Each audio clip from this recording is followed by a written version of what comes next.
Hi everyone, my name is Jess and I am a thriftaholic.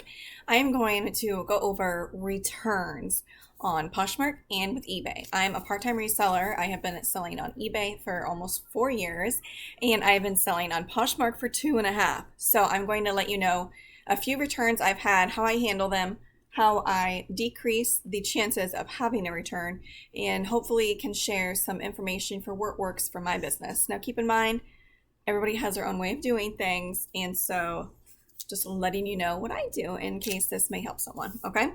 So first off, I do not offer free returns on eBay. You have that option. You can become like a top rated plus seller if you offer these free returns. I really don't care. I have a very small reselling hustle at the moment, and so it just does not make sense for me to do that.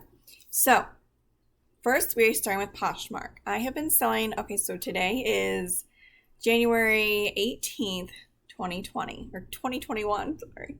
Wow. Okay. Just to when I give you time frames. Okay, well, I started selling, my first sale on Poshmark was August 5th, 2018, okay? So 2.5 years.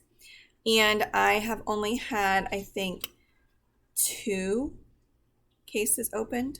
No, sorry, 3. Only 3. And I can't tell you the total number of sales because that takes too much time, but the most recent one was actually this last week, and so that's what kind of gave me the idea to share my returns and how I handle them. Okay, so all right, let's get started with Poshmark.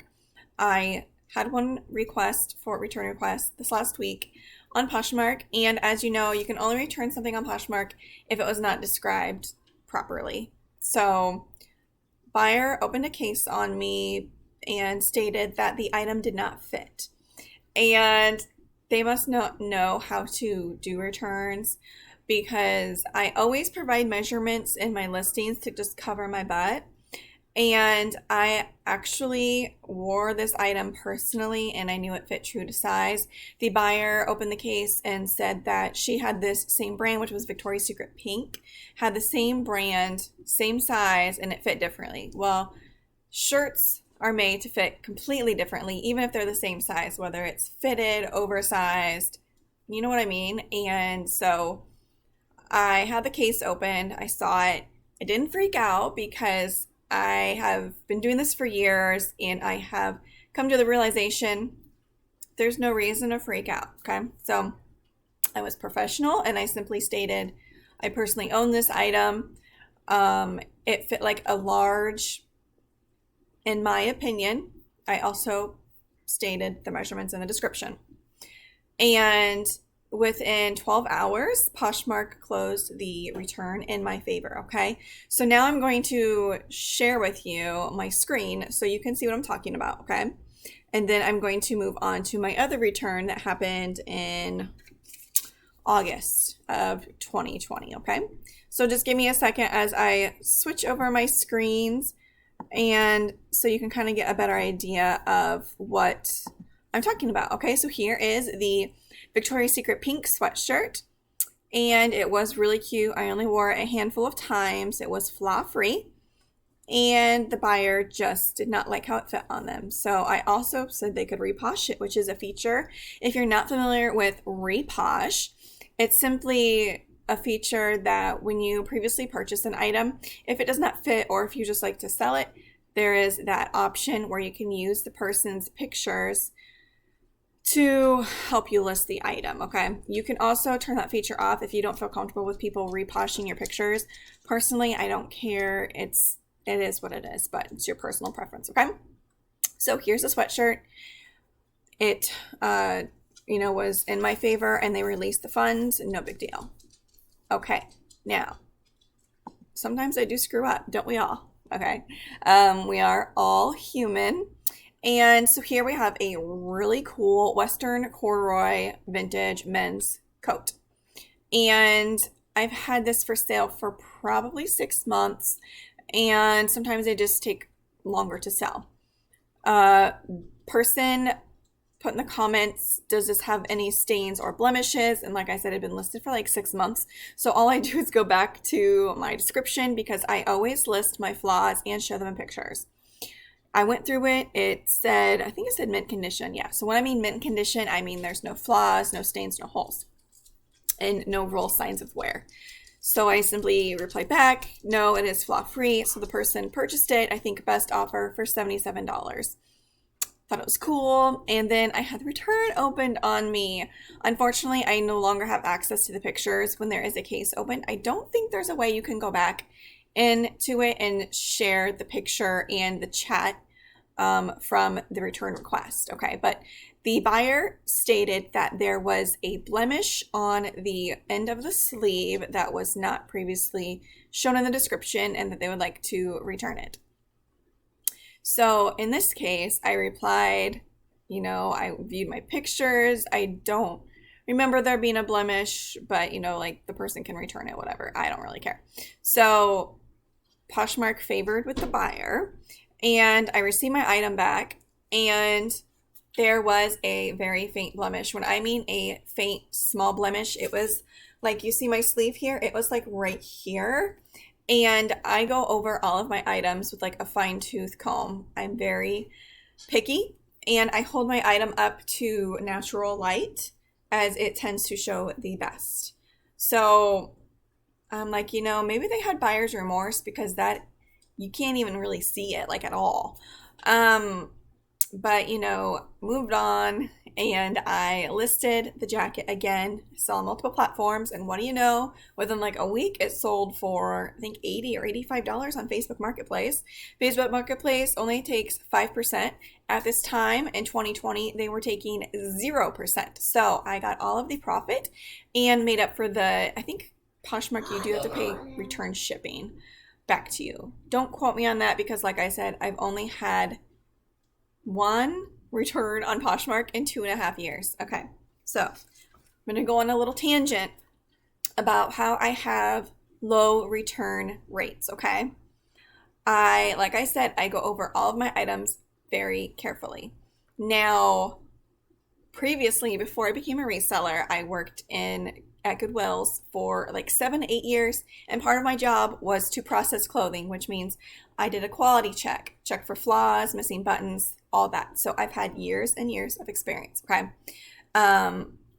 So I kind of had that under my belt, and I take measurements. A lot of times, I'll find flaws. Now, I sell a lot of vintage and obviously used items, so I find quite a few flaws, and I'm not really discouraged to sell an item if it has flaws, especially vintage, because it's almost kind of expected for there to be a little, like a little blemish or whatever. So I always point to it with either my finger, a pencil, or whatever, and say picture so-and-so, or sometimes I will actually write, like do a screenshot and write on the picture blemish or repair, because I'll like do a little repair if I can, I hand stitch a little bit, and fully disclose it. Another tip: when a person buys an item and it has a flaw, like a noticeable flaw, I will message the buyer and be like, hey, did you see that this had a missing button? Or hey, did you look at all the pictures and read the description and see that this was only one shoe? Okay. And a lot of the times you would be so shocked. People do not look at all the pictures, or if you're a reseller, this is no surprise to you. People do not read the description like at all. And if that's the case, then all I do is I cancel the order. And this is for eBay specifically. So I'll cancel the order. There is a reason. You have to select a reason, and you have to make sure you get the right reason, because if you do like out of stock or damaged, if it was listed if it was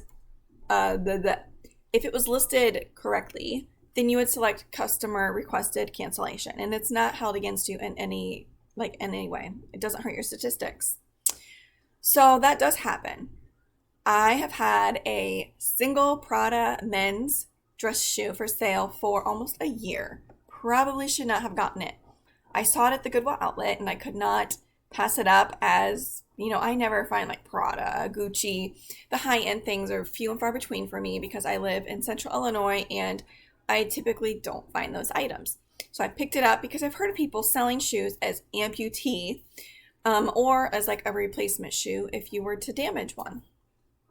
I have had 3 people buy this Prada shoe, and they didn't read the description or the title. Actually, the title says single shoe amputee, and it's one shoe. People are just like, I don't know what you want to call it, but they are. So that is also another tip for eBay. It's completely different. eBay has the 30-day money-back guarantee. So even if you don't accept returns, if an item is sent and is not described as it was in the listing, a customer, regardless if you accept returns or not, due to this guarantee that eBay offers, a buyer can open a return case. It's called an INAD, item not as described, okay? I have had these. However, I went back through and I will show you my screen. And over the last 18 months, I've had 0, okay? When I sell an item with a significant flaw, I will reach out to the buyer, and most of the time they'll be like, oh, I didn't see it. Please cancel. It doesn't happen super often. A lot of times people really don't care, okay? And especially these younger people, they will wear clothes with holes, stains, thrashed, distressed, whatever you want to call it. They don't really care. A lot of times they actually like the look. As you know, clothes and shirts, jeans become distressed. Manufactured that way. Okay, so now I'm going to show you my statistics for eBay. I have, like I said, I've been selling on eBay for 4 years, and here we go. So as you can see, I am a top rated seller. I have been an above standard seller this whole time up until November. And as you can see here, it was just raised. The defect rate is 0.37, which still keeps me in the top rated status. If you see below, I have had 2 items out of 541 that were not as described. Okay, so that is great. I want to keep it that way, right? Okay, so then if you go to my returns, there are 0. You have a filter here that you can go over, and I selected 18 months because I can't remember. I sell on multiple platforms. I have not had returns on any of the other platforms, and I sell plethora of everything, not just clothes and accessories, okay? So let's switch back over. I forgot that you guys were looking at my display capture on my computer, so I'm sorry for the rant. But that is how I have been trying to keep my return rates low or non-existent. Another tip, because this had happened to me quite a bit. My inventory was kind of a mess. You need to stay organized for what you have in stock, whether that means doing an inventory check or having an inventory system with items labeled in bags or totes, whatever works for you. Staying organized so what you have for sale currently on your site or store is accurate to what you actually have in stock, okay? So my downfall is that I cross list on 7 to 8 different platforms. And so I will sell an item on one platform and I will try to go and immediately delete it from all the others. But sometimes I am busy, I forget, I don't delete it off of all the platforms, and something sells on eBay and I actually don't have it in stock. What do I do? Okay. So you do get defects if you delete an item that is out of stock and you select the reason out of stock or damaged, okay? Now, like I previously stated, if the customer actually asks to cancel, then you just select customer asked to cancel. Now, a way kind of around this is that if you have the item out of stock, you have to cancel the order, reach out to the buyer, and before you cancel, ask them, hey, I am so sorry, but this item is either damaged or out of stock.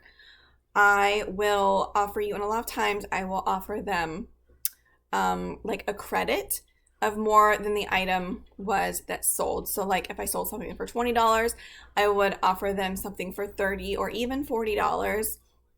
I guess it kind of also depends on the shipping, but I would rather take a loss or make less profit than take a defect on my account for statistical reasons, because your seller performance status is actually pretty important, okay? So either the buyer will say yes, which doesn't happen to me near as often, but if they say no, go ahead, please cancel, then what I personally do is select buy or ask to cancel. And under the reason, I think I just put other, and I have not had any issues with that. Now, I've only done that probably 2 times. Previously, I would just cancel, but this is a tip that I've learned from another reseller. I don't know if it's Becky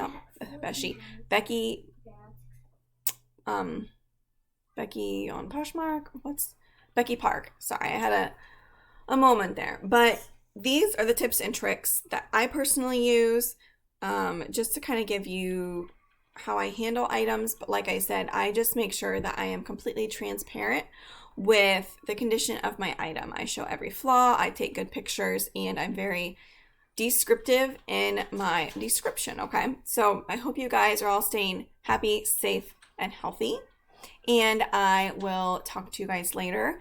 Thursday is Thirsty Thursday. I have a YouTube live every Thursday night, 8 p.m. Central Standard Time. Please join me. We're pretty active in the chat, and we talk about everything from thread-up screw-ups to all these selling platforms, currently whatever's going on in the reselling community or current events, which we try to stay away from that. But I hope you guys have a thriftlicious day. All right, bye.